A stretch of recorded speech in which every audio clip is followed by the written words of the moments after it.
Jon Jones, the greatest of all time, where is he?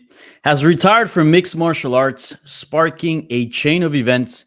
And really, we're witnessing the biggest news of 2025 and one of the biggest pieces of news in this sports history. Hello, everybody. My name is Danny Segura. I am here to kind of direct the conversation and the reaction that we'll be having here on MMA Junkie around this giant news with Jon Jones retiring.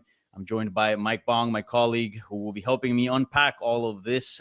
Mike, how are you doing?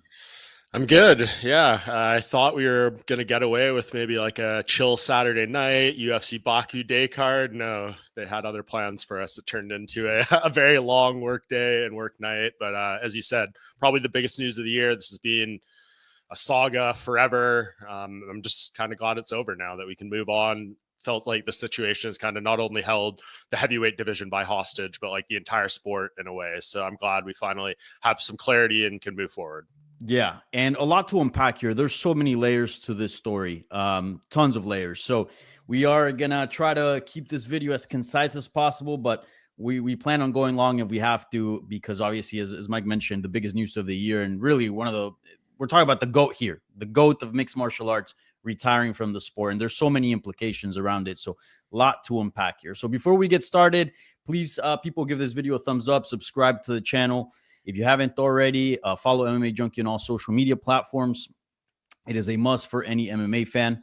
And strap in, man, because we're in for a ride here. So let's start at the root of this, and then we'll branch off into the other sort of topics that have sparked as a result of this big news. So on Saturday night, after UFC Baku, or UFC on ABC 8, which was the UFC's debut event in Azerbaijan, Dana White dropped this giant news on us. And it wasn't an announcement. There was a question by a reporter midway through the press conference. So let's hear the announcement, and then we'll start from there.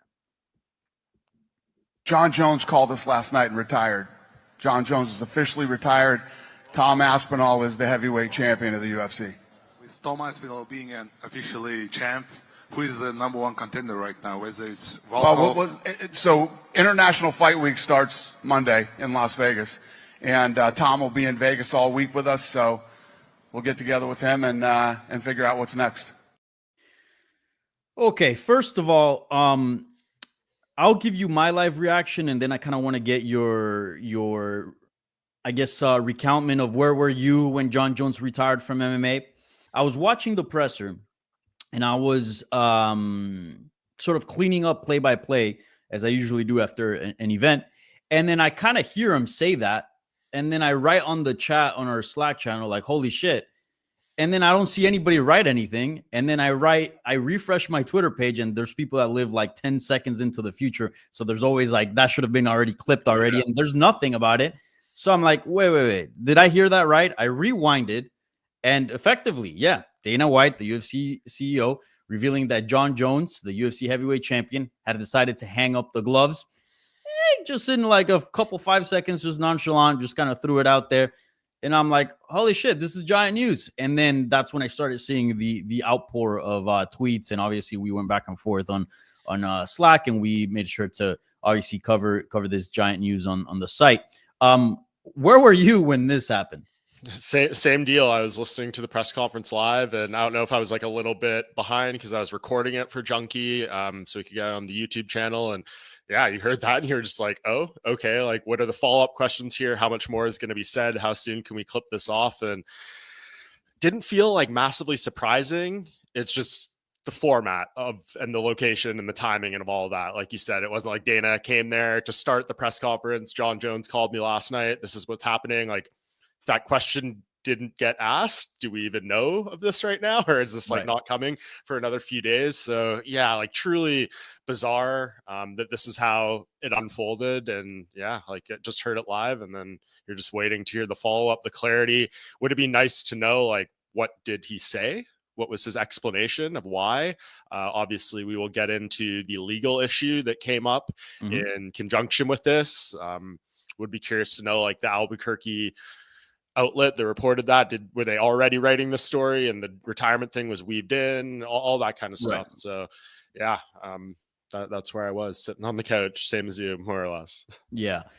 You mentioned that you're not surprised exactly about the news, maybe the delivery of it, but not the news. Some people were still holding out hope, and I think in December when Dana White first guaranteed that this fight was happening for 2025, and Jon Jones kind of not really shutting it down, a lot of people were hopeful, and they maybe had their a high expectation or a high chance, a high degree of chance that this fight would happen. But at this point in time, like right before Saturday, right before that got announced at the UFC Baku post-fight press conference, were you expecting this ending? Were you expecting Jon Jones to hang up the gloves, or did you think this fight was going to happen? No, I've been saying for a while now, I thought International Fight Week was going to be the deadline. Dana White kind of alluded to it last week. So I felt this was coming. I thought, as said a few times, Tom's going to be fighting probably Cyril Gahn later this year. Maybe they go a different way. Jailton Almeida's out there talking, blah, blah, blah. But yeah, I felt like this was going to be the direction we go. Just didn't know how it was going to come to us, whether it was going to be Jon announcing himself. I certainly didn't expect it to be like this, which makes it all the weirder. But yeah, I felt like this was the resolution we were coming through. I always felt, I even remember talking to Curtis Blades when we did an interview before his fight with Tom last summer, being like, if you win, like, this isn't going to be easy, right? Jon is going to drag this out as long as he possibly can. He wants all the notoriety and the things that come with being UFC heavyweight champion, even if he has no intention to defend that belt again. So I didn't think he was just going to do the right thing like he did at light heavyweight and say, I'm relinquishing the title. These are my plans. But all the signs were there. I mean, that interview he did with Full Send at the Dirty Boxing card last Saturday was pretty evident. I mean, he walked off the freaking interview and Tom Aspinall's name got brought up. Yeah. I got to tell you, I was hopeful that this fight would happen, though obviously the title unification bout, but that interview kind of did crack me. That interview, and shout out to the Nelk boys, because they're usually this new wave of media that don't really ask a lot of hard questions, and we know their interviews are not very they're not journalists, right? Right. But I thought they did a good job in kind of I forgot this guy's name, Kyle, I think his name is. Yeah. Doing a good job at kind of pressing him. And I mean, Jon Jones did walk out from the interview. I mean, he did ask him what everyone wants to know. And it was crazy to me that Jon Jones said, like, wow, you're wilding for that type of question. Which makes me think maybe they agreed to something beforehand, or maybe said, don't ask stuff about Tom. And then he went there anyways, and that pissed Jon off. That's what I'm thinking. But it's crazy that he thinks it's crazy to ask a champion if he's going to defend his belt or unify his belt against the interim champion who already has a title defense. It's like asking, I don't know. It's like going up, going to buy groceries and asking your cashier if they're going to scan the item that you just put on the belt line. Like, it's obvious. It's, to me, it's insane that he thought that was an insane question. But that's when I go, okay, like, this is definitely not looking good. And then we do know about those comments from Dana White saying, I believe like a week ago or so, saying that more or less like Jon Jones had like 2 weeks, 2-week deadline to kind of figure this out. So, all right, now let's go, before we get into all the legal stuff. Now let's go here onto Jon Jones' comments. Surprisingly, he reacted fairly quickly. I don't know if he was expecting this, or this was in response. He saw it and then he immediately, had those Twitter fingers and got on it. But this is what he had to say, and I'll do my best at reading this. Is a bit small, but yeah, maybe don't do the whole thing, but we'll see. Yeah, more or less. Today, I'm officially announcing my retirement from the UFC. This decision comes after a lot of reflection, and I wanted to take a moment to express my deepest gratitude for the journey I've experienced over the years. From the first time I stepped into the octagon, my goal was to push the boundaries of what was possible in the sport, becoming the youngest UFC champion in history, defending my belt against some of the best fighters in the world, and sharing unforgettable moments with the fans across the globe. These are memories I'll cherish forever. I've faced incredible heights and some tough lows, but every challenge has taught me something valuable and made me stronger, both as a fighter and as a person. I want to thank the UFC, Dana White, Hunter, Lorenzo, God, my family, coaches, teammates, and all the fans who stood by me through every chapter. Your unwavering support and belief in me have been my foundation. To my fellow fighters, thank you for bringing out the best in me and for the respect we've shared inside and outside of the cage. As I close this chapter of my life, I look forward to the new opportunity and challenges ahead. MMA will always be a part of who I am, and I am excited to see how I can continue to contribute to the sport and inspire others in new ways. Thank you all for being part of this incredible journey with me. The best is yet to come. What do you think are the odds here? ChatGPT put this together. I was just thinking that. Yeah. I read that and I'm like, that sounds like a minor editing. Yeah. Not very Jon Jones-ish in its delivery, but a good statement, I guess. I mean, it doesn't really give us any new information or anything like that, the reasons why, all that stuff, but sure. I wish he did this in November. Like, it would have been great. I mean, he wins the fight, he does the Trump dance, he has his great night there in New York at Madison Square Garden, and then if he walked off then, maybe Tom fights once or twice by now, and maybe that fight is more appealing to him. And like, the whole thing just feels like it was mishandled from, you know, here to there. And I know Dana said he doesn't regret the way this like shook out. He got asked that directly, but I mean, how can you not? Like, we all feel, I think, the most bad for Tom Aspinall. Dude could have had 2 fights by now. Yeah, I know, it's crazy. Well, it's easy to say he doesn't regret when he's the one with, you know, without an athletic career to Sure, take care of. But I guess let's start here with the Jon Jones statement. Like, he doesn't give us a reason why, and as you mentioned, this could have been done back in November, and even before then, right? Like, he could have vacated the belt. The Stipe Miocic Jon Jones fight could have happened as a super fight. People still would have been interested. It could have still headlining pay-per-view. It would have still drawn. But anyways, the things played out the way they did. Why do you think the wait? Because that's what I can't really put a finger on. And I know that this is a very difficult question, but why so much wait? Like, why did we have to wait this much? Did something not go right in the negotiations? Was there even legitimate negotiations? Did Jon Jones have good faith in making this fight, or did he just wanted to kind of extend his reign as a champion? Like, why is this happening now and not then?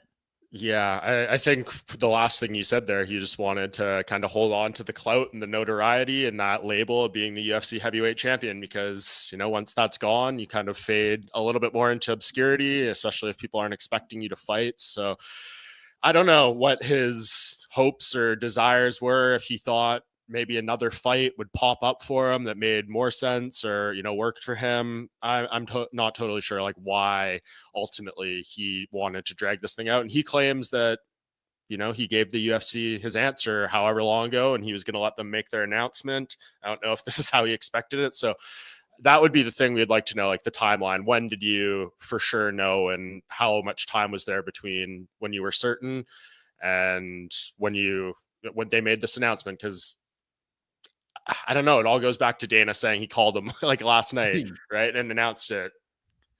Doesn't make me feel like that came out of the blue, right? There had to be some foundation to that beforehand. So, I don't know, man. It's just it's so frustrating that this is being such a spinning wheel situation. I know we all wanted this fight and we held out hope. And to answer another question you kind of asked there, like, they did have true negotiations. I mean, I'd heard Ariel Helwani has reported a lot on this, and, you know, I trust what he puts out there, and saying that, you know, Jon was offered his quote unquote fuck you money that he wanted, they said, back in November, and he agreed to it. Then he backtracked on it. So I think there's still more to the story to come.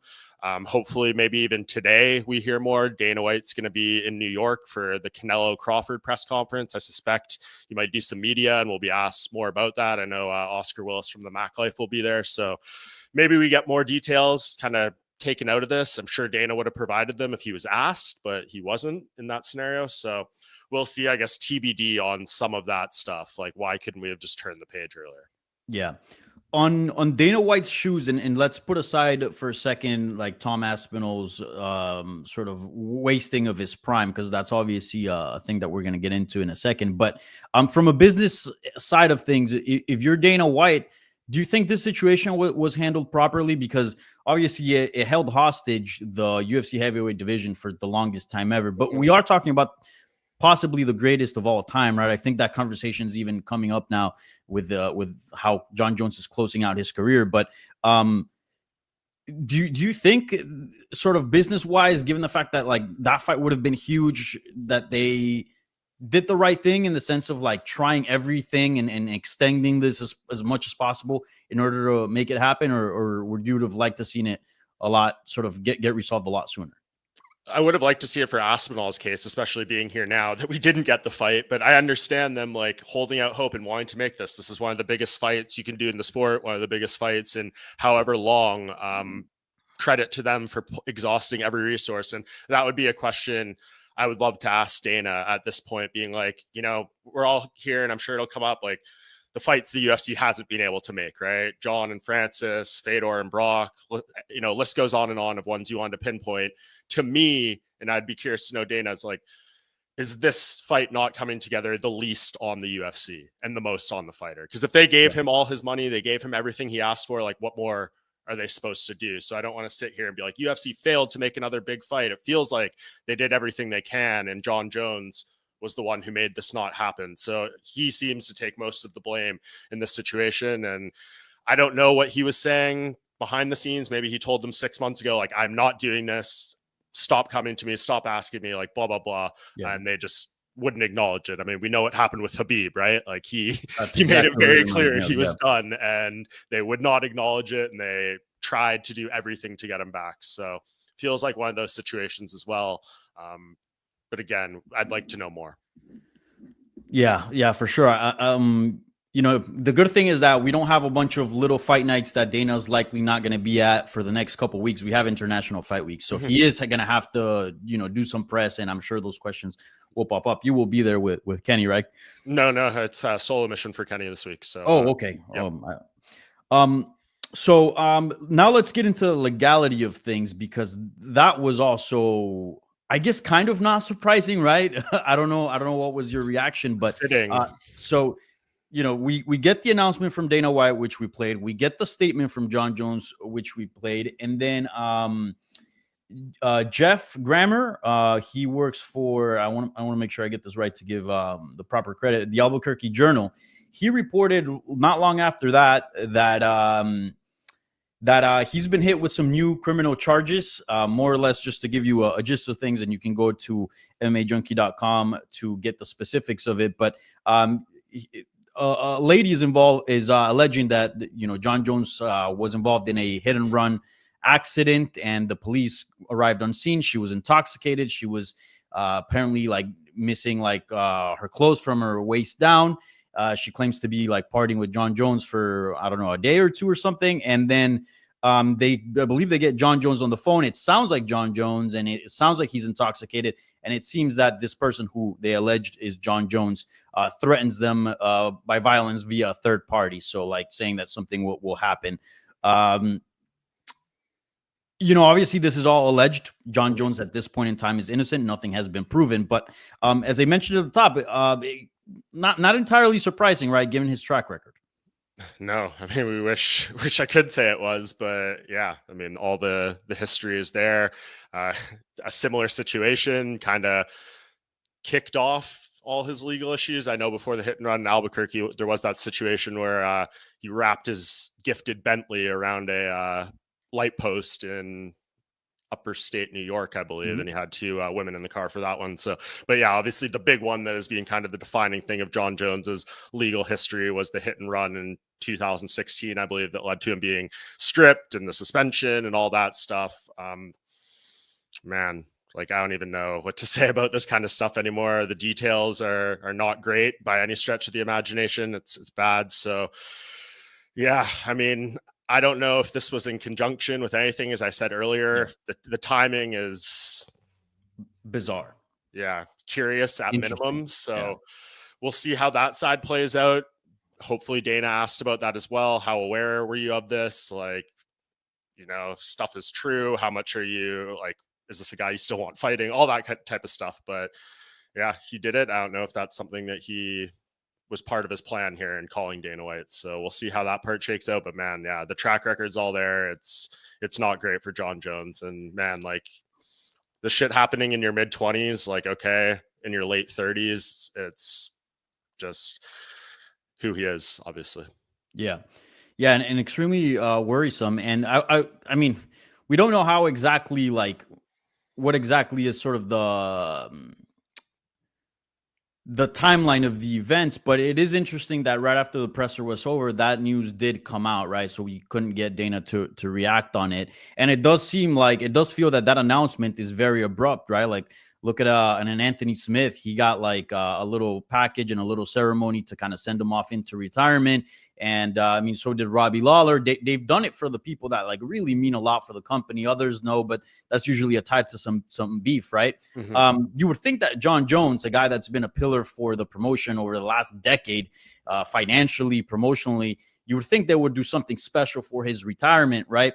But here we are. We get this announcement that was like 10 seconds from Dana White, asked from a reporter. He didn't even say it himself. Like, you know, at the top in Baku, Azerbaijan, like what the hell? So it does kind of wonder if I do wonder if this incident, which obviously is still alleged, but you know, it kind of does sound like Jon Jones. If it pushed this, right? If maybe there was still some hope, and then he got in some legal trouble, and then obviously they can't book him. He's got to deal with that. So he's like, all right, well, just retire and you know, address your personal life, and then I guess we'll reassess in the future. What do you make of that whole situation and the timing? Yeah, do you think it prompted this?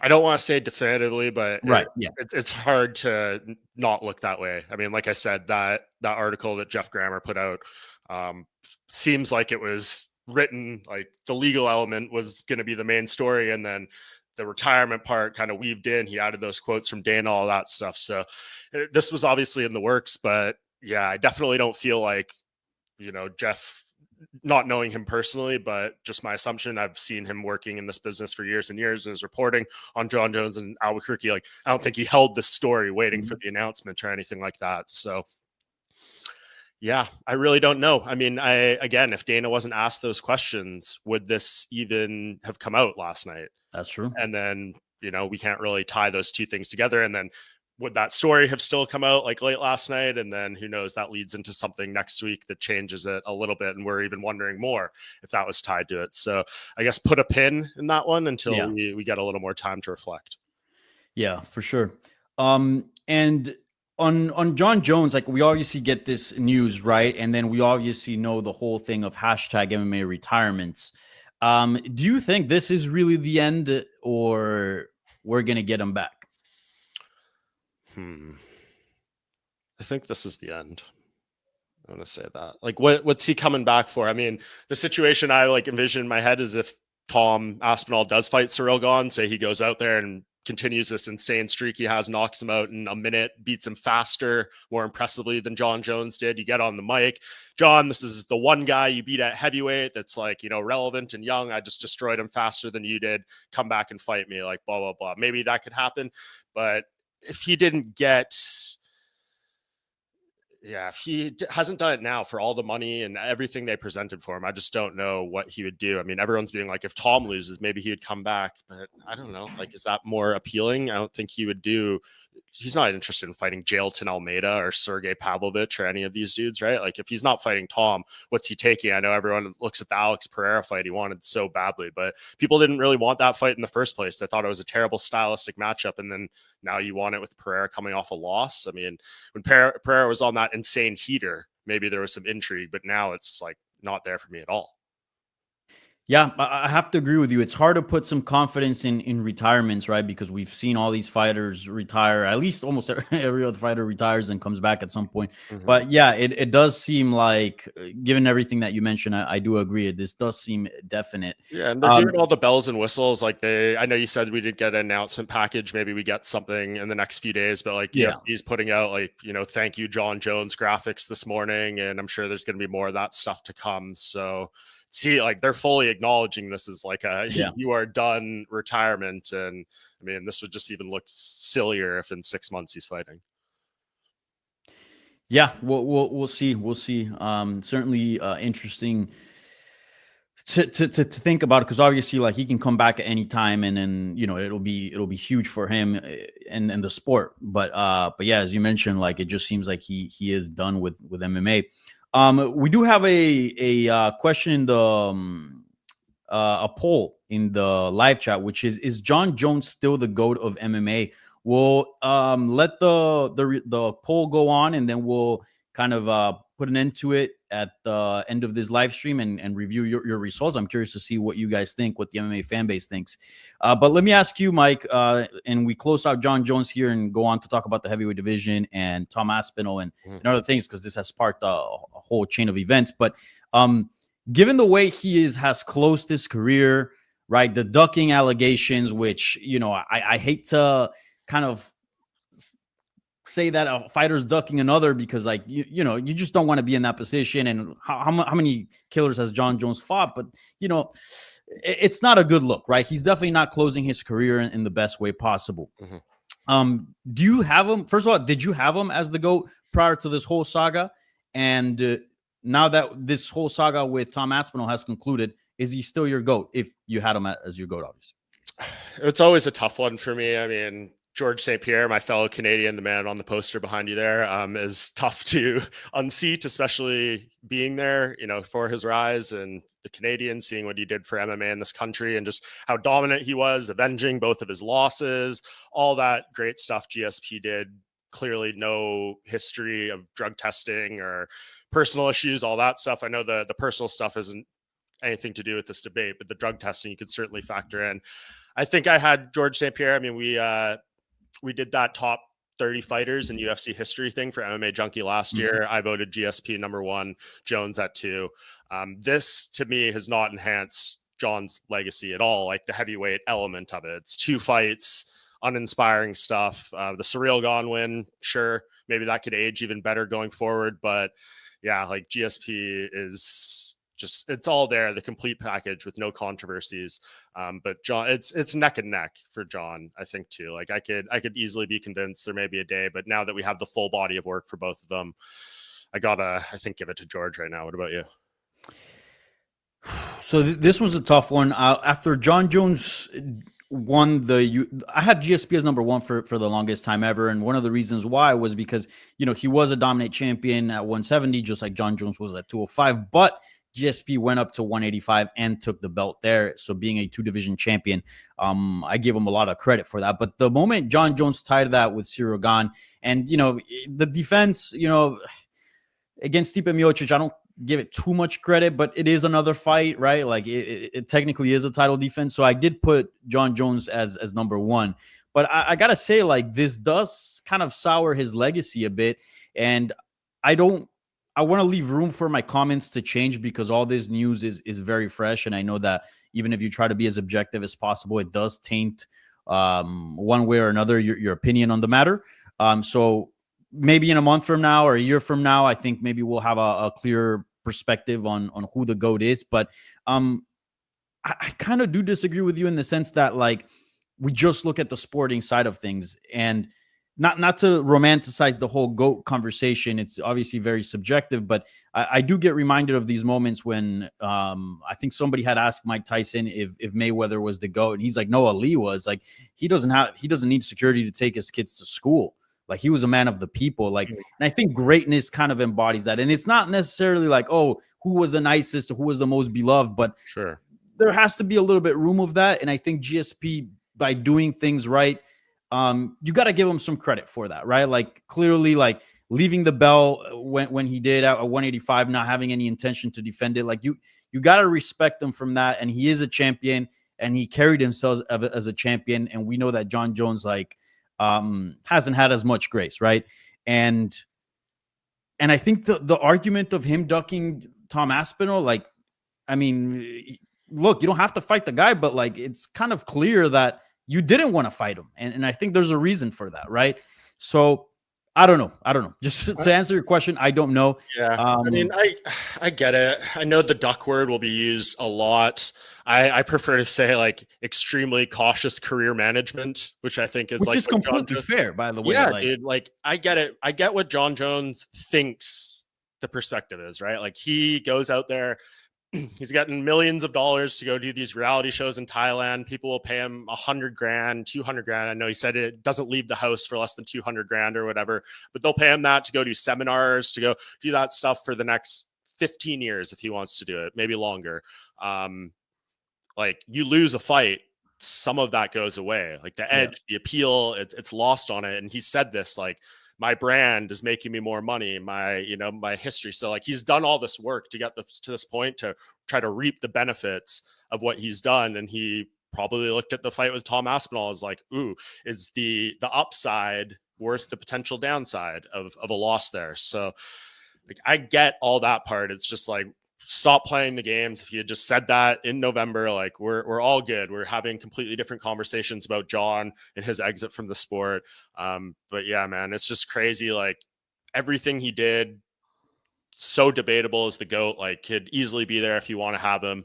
And there was so much left on the table too. Like so much though. Like all those years lost. The dude's had how many fights in the last 10 years? Like 4 or 5. Yeah.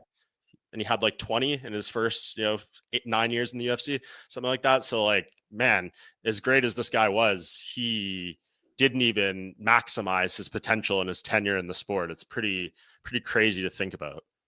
Yeah, the times he was suspended, stripped, you just wonder like if he didn't really engage too much in that party life, or if at least he learned how to manage it a little better. You do wonder how far he could have gone. And we're already talking about him being, potentially the greatest of all time. So, yeah, it is strange. So for me, I guess for default, I'll still have Jon Jones, but I'm starting to have some doubts as who really is the GOAT. And my number 2 is George St. Pierre. So he might take up number 1. We'll see. I kind of want to let this situation play out and then see how I feel in a few months.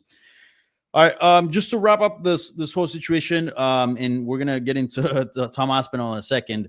But overall, what's your feeling leaving this situation? Relief, frustration, annoyed, massive relief. I think. Right, dude. We've been talking about this forever. Like on Spinning Back Click, like how many freaking segments have we done about Jon versus Tom? It's going to happen. It's not going to happen. Like we're waiting, all this crap. So I'm just glad we have clarity. Like, dude, these heavyweights, and we'll get into it, like the heavyweight division is a freaking joke with like no depth. And these guys need to know what they're fighting for, right? Like Curtis Blades is there being like, I don't know what this win gets me or what anything does to put me. Like, I want to see these guys have some direction in their career and hopefully allow this heavyweight division to flourish a little bit, because it's badly needed. This is supposed to be one of the great glamour divisions of the UFC, and it's been, DOA for a long time now. So yeah, that's my main feeling. Like obviously happy trails to Jon Jones. We'll see what comes out on the legal side. One of the greatest fighters. I've been there for it all, man. Like I went and did a 2-day trip with him in Albuquerque after the hit and run for this Rolling Stone story. I was there at the UFC 200 press conference when he got announced for the drug test failure and was crying and all that stuff. Like the highs, the lows,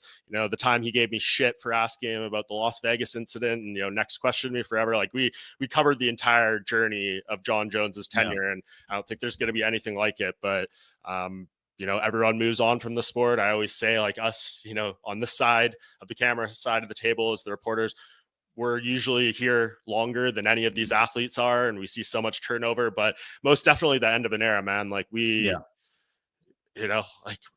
haven't had we've had 2 Jon Jones / Conor McGregor fights in like the 20th in this decade, maybe 3 total. So yeah, man, like it's spinning into the future now, and that future is Tom Aspinall. Yeah. So let's talk about Tom Aspinall. This is what Tom had to say. Short statement, but man, was this refreshing to hear. Tom Aspinall just said, "For you fans, it's time to get this heavyweight division going. Fire emoji, an active, undisputed champion." That's music to my ears. Does that sound good or what? It's great. Please Let's give us some title defenses. Let's see some fights, right? Yeah, book him soon. October 4th. I want it. Las Vegas, UFC 320. Put him in there as soon as possible. The next pay-per-view without a main event should be Tom Aspinall headlining.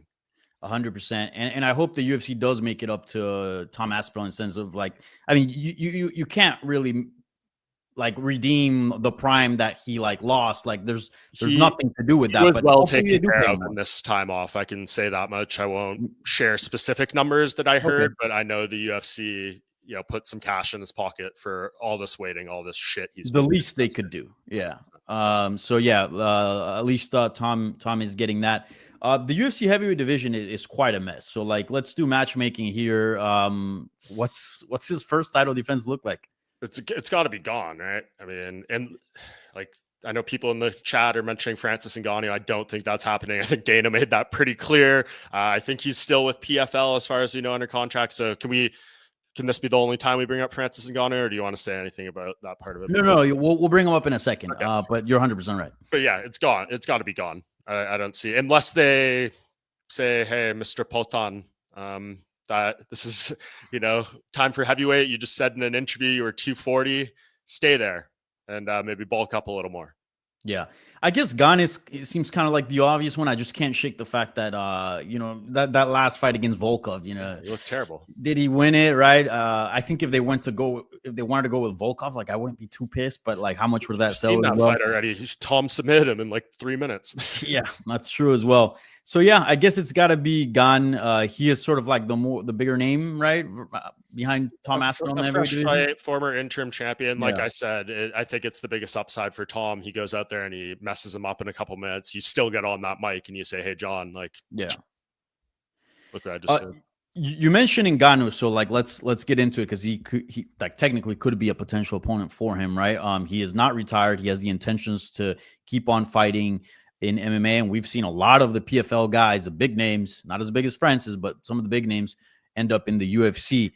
Dana White was asked about it at the presser, and he more or less just said like, "Oh, he's not too sure about that." Francis Ngannou says one thing in public, one thing behind the scenes, and kind of the only person in MMA who acts like that, Danny. I mean, wow. Right? Yeah, yeah. And shouts out to Luke, because Luke has been really good at pinpointing this, but he tweeted on the night, ask yourself this basic question: who is served by the UFC not bringing Francis Ngannou back right now? Because whoever it serves, it sure isn't UFC fans. The best and biggest fight you can make right now at the heavyweight division in general is Tom Aspinall versus Francis Ngannou, now with Jon Jones out of the picture. Yeah, 100% true. It would be for the undisputed lineal everything championship, right? Like it would fix the broken timeline of this division that happened when Francis Ngannou left with that UFC heavyweight championship. So like, please, that would be a huge fight. I don't think that is a massive step down from Jones versus Aspinall. Like obviously Jon Jones is Jon Jones, but that is serious stuff. So like, God, I would love that. That would be a hero move from the UFC if they could put their issues behind them and move on. And like, Dana doesn't have to be that involved in the situation. Hunter Campbell can take care of all that stuff. And I know on fight week, he'd have to be up there at the press conference, but they've done that when they were on bad terms before he left. So like, I think everyone could be professional enough to make the situation work, but that's the one element of it. And the other element is Francis Ngannou even able to do that, right? Like, could he part ways with PFL? Is there still a fight coming for him? Can they even afford to pay him? Like, I don't know, but that would be the dream situation here. And it would, just have them fight twice. Like, write the immediate rematch contract in there, no matter who wins. And like, to get paid out of boxing, a year of life and gives, some time for this division to evolve. But I don't feel like that's happening. And it's disappointing because like, say the issue with the PFL, or he was free, say he could sign with them today if he wanted to. The fact Dana White is willing to stand in the way of that in not giving the world a fight it should be is, ridiculous. So I don't know, like that bothers me for sure, but I don't know if they can make it happen. It would be a great way to redeem the situation though. Yeah, 100%. It at this point, it almost feels, and it sounds like we're taking shots here at Jon Jones, but it almost feels like the most legitimate fight you can make at heavyweight, right? Like if we're trying to figure out who's the best heavyweight on the planet right now, and you get all those three combinations, I think maybe the one that gives us the best answer would be Ngannou versus Aspinall. Yeah, seriously, that would be. I completely agree. No notes. Yeah, we'll see what happens there. I'm not holding my breath for a Francis Ngannou return, but I've also, we've seen crazy things in the sport, and it's just it's rough. Maybe just after gone, it's like oof. I don't know what their plans are. Like, I hope Gable Steveson is good at MMA. Yeah, we'll see. But yeah, that division is currently a mess. But at least we're getting some movement. I think you know, this is just good news for the heavyweight division. Overall, I guess another question regarding Tom Aspinall, like, I guess, like, what do you think what is your perspective on him right now, given everything that he's gone through? Like, it just seems like the fan base really got behind him. Like, Jon Jones did not look good with this whole situation, and I don't know. I feel like Tom Aspinall just did like a huge turn. Like, yeah, he was liked, especially by the British, but now I feel like he's just such a baby face in the sport. Like, people just really getting behind him, and I think they really feel for him. Yeah, he played this situation as well as he could have. He had his fun along the way, made some videos, you know, called him a duck, little things like that. But he never went personal on Jon Jones, you know, brought up his history, some things other people have done. Like, he did it in as classy way as you could throughout the process. So credit to him for that. I feel bad for him because, like, no matter what he does, it's going to be hard to, you know, he wants to be the GOAT. He wants to pass GSP and Jon, but how do fighters become the GOAT, right? Like, you have to beat fighters who have been entrenched in the sport. Like, how did Jon Jones get there? He beat freaking Shogun and Machida and Rashad and Rampage, all these legends, former champions of the sport. Like, there's no one there. There's no former heavyweight champions for Tom Aspinall to fight or defeat right now. Stipe is gone. Jon's gone. No one else there. So, like, it's really difficult to build a legacy throughout that way. So I feel bad for him in that sense, because this would have been life-changing, career-changing. But he called this from the beginning. He said, I'm going to retire Jon Jones without fighting him. I've seen that clip 1,000 times in the last 16 hours or however long it's been since this was announced. Like, it, you know, he called it, and it's just unfortunate he doesn't get his legacy fight, because, as we've talked about, this division is a mess, and it's just going to be tough. He's going to go into every, like, we'll see. It's heavyweight. Anything can happen. But I suspect he's going to be going into every title defense like minus 400. Yeah. Something favorite. Yeah. Yeah. We'll see how some other fighters or how some other challengers look on their way up. But at this point, like, you just look at that heavyweight division, and you can't imagine him losing the belt at least 3 fights. Like, do we guarantee 3 title defenses from him? Like, I have no idea. Yeah, we'll see who wins, but like, how far are we from Tom Aspinall versus Waldo Cortez Acosta? Like, honestly, not too far. Salsa Boy keeps racking up the wins, and, you know, if he beats Pavlovich, I don't know. He's not. I'll say it again. I'll keep saying it. I've been bringing this up every time there's been a camera on. Merge heavyweight and light heavyweight, 206 to 265, please. Yeah. Maybe that wouldn't be a terrible idea. Like, maybe not merging the weight classes. I don't see that happening, but that's not a bad idea. But maybe, like, getting a contender from, you know, dude, if I'm any of these guys at 205, I am bulking up immediately. Your path to the belt is much quicker, and it's probably like Magomed Ankalaev is very good. Tom is probably, like, you know, in a vacuum, maybe a more winnable fight just because he'll stand in there and he goes crazy and maybe there's more opportunity. Like, Ankalaev is just a tough full package to get through. So yeah, I'm guys like that. I'm freaking Dominic Reyes. I know he was calling for the title shot at 205, but like, I'm bulking up. I'm doing that. You're 1 or 2 good wins away from fighting for that. Yeah. Yeah, I can totally see a little promo, just something like, oh, I'll do what Jon Jones didn't do. I'll finish Jon Jones' job. I'll go up at heavyweight and fight you. Yeah, we'll see what happens, but certainly interesting times. We have a question from the super chat. This is our boy, MMA Junkie Gorgeous George, who's in Peru, giving us how much does that translate to? 20. I think it's 20 Peruvian pesos, I think. Or I don't know if it's 20,000 because inflation. You know, in Colombia, we talk about the millions. Like, you buy like with 20,000 pesos, you can get like a meal, like a very cheap meal. So that's how much inflation has gone. So I don't know what exactly that number is, but thank you. We appreciate the love. Gigi always a G in this in the YouTube space. He says, who is more to blame? Who is more to blame this waste of time, Jones or the UFC? We kind of touched on this, but definitely not Tom Aspinall. It's Jones and the UFC, but who do you give more of the blame here?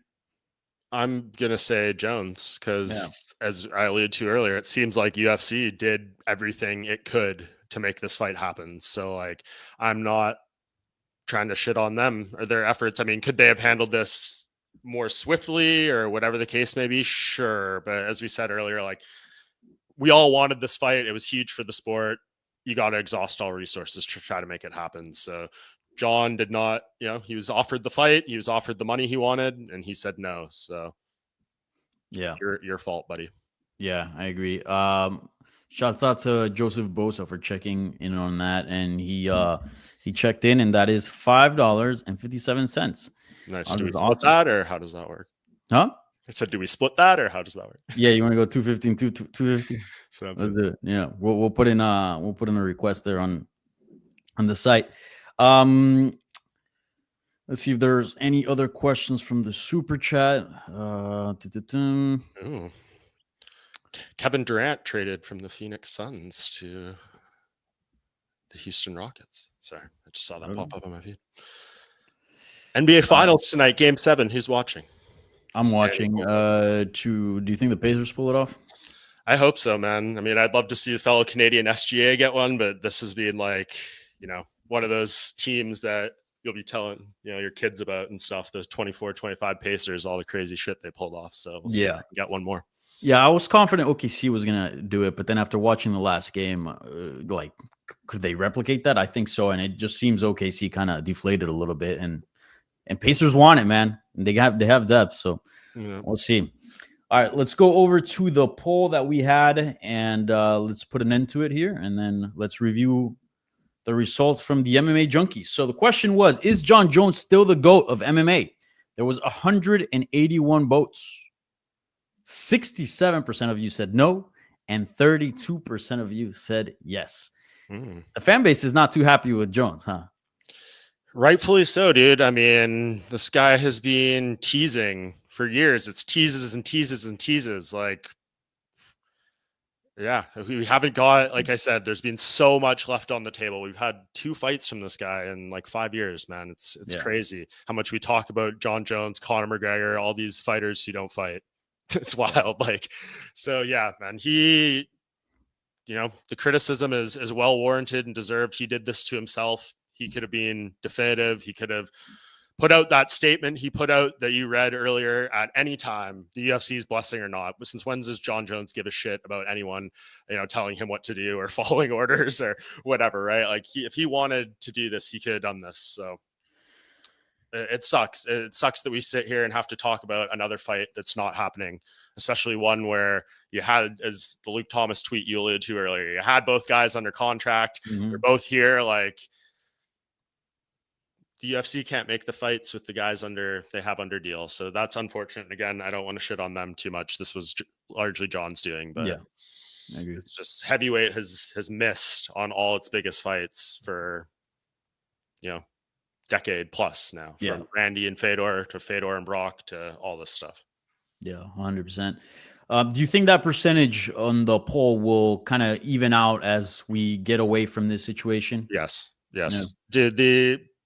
We're saying here the MMA fan base is so short-lived and short-minded. Like, how many people in 10 years are going to be talking about this specific element? I don't know. We'll see with the benefit of hindsight. No one's sitting here being like, that bastard George St. Pierre didn't give Robert Whittaker his opportunity at middleweight, right? Like, even though he told the UFC he would. So, like, time is friendly to everyone in the sport. Ilia Topuria goes out there on Saturday and starches Charles Oliveira. We're all talking about him and Islam again and all this stuff. Jon Jones will be forgotten about until he, tweets something saying, I'm going to do this or I'm going to do that. And then he'll try to get himself back in the news cycle. But yeah, well, I think it also is important how this legal element plays out too. That is true. Yeah, we'll see. We have another super chat here. Shouts out to Kappa. And he or she says, MMA Junkie, big fan. In light heavyweight, he is the best, but he had a multiple failed drug test. I guess we didn't get too much into that, but how much do you think that's going to linger in his sort of legacy talk? Because, I mean, a lot of people already had him as the GOAT, even, keeping in mind those drug test failures. Like how much is the drug test stuff going to affect his legacy? Yeah. I mean, depends how you want to cut it, right? It's always the caveat when we talk about the GOAT. You hear any analyst, Daniel Cormier, Michael Bisping, any of these people, it's like Jon Jones is the GOAT, but if you have the second list, the no drug tests failures list, then he's not the GOAT and he's not on there. So depends how you want to do it. I mean, I'm not going to sit here and pretend an overwhelming majority of athletes in the sport were cheating for a period, especially when Jon was failing those tests. The whole picogram stuff is crazy. There's just been so many sagas with this guy, but yeah, I mean, he would say to you, the UFC would say, like, the science has changed, things have changed. How faily were those failures, I guess is a way to put it. I don't know. I think history will be okay with him in that regard, but it'll always be the caveat and always be something we wonder about in our minds. Yeah. Yeah, no, 100%. All right. Well, we are almost 50 minutes in, actually 50 minutes in exactly now. I think we unpacked it all. It was a very dense topic, and I'm sure it'll get even more dense as we get more comments from Jones, from the UFC, from Aspinall, how this legal thing shakes out. But more or less from the information that we have, I think we did a pretty good job at unpacking it all. Any last words on this whole situation, on the end of the Jon Jones, Tom Aspinall? Will this unification title bout happen? Yes or no saga? It was a long one and an exhausting one. Any parting words for the fan base? Yeah, I mean, this is one of the greatest fires we've had. I mean, it says it all. Jon Jones never lost inside the octagon, truly, but he's had 4 UFC title reigns come to an end, either by vacating, relinquishing, being stripped, or now retiring. So, like, how do you never been beat? Yeah, never being beat except by himself, I guess, right? And it goes back, I think, to as I alluded to earlier, those days I spent in Albuquerque with Jon after the hit and run. And I think the headline of my Rolling Stone story was Jon Jones versus Jon Jones. Like, the man's biggest opponent is himself. And it's been that case pretty much from day one when he became the youngest champion in UFC history. And Dana White famously said, this is where all the challenges begin now. The leeches, the people who want to be your best friend and take everything from you. He does not handle the fame, all the stuff, very good. He's a cautionary tale, but also an inspirational tale. The guy was the runt of the litter in his family, per se. The 2 brothers who are NFL players. He's quote unquote the worst athlete in the family, yet turns out to be the greatest fighter in the history of our sport. Most title fight wins, a lot of title defenses, records go on and on. I think I might drop something on Junkie in the next day or two with just like all his career accolades. So look out for that. I won't list them all now, but complicated legacy, to say the least, for Mr. Jon Jones. Yeah, very polarizing figure, extremely complicated legacy. We'll see how all this shakes out. Stay tuned to MMA Junkie because we'll be on top of this story, obviously.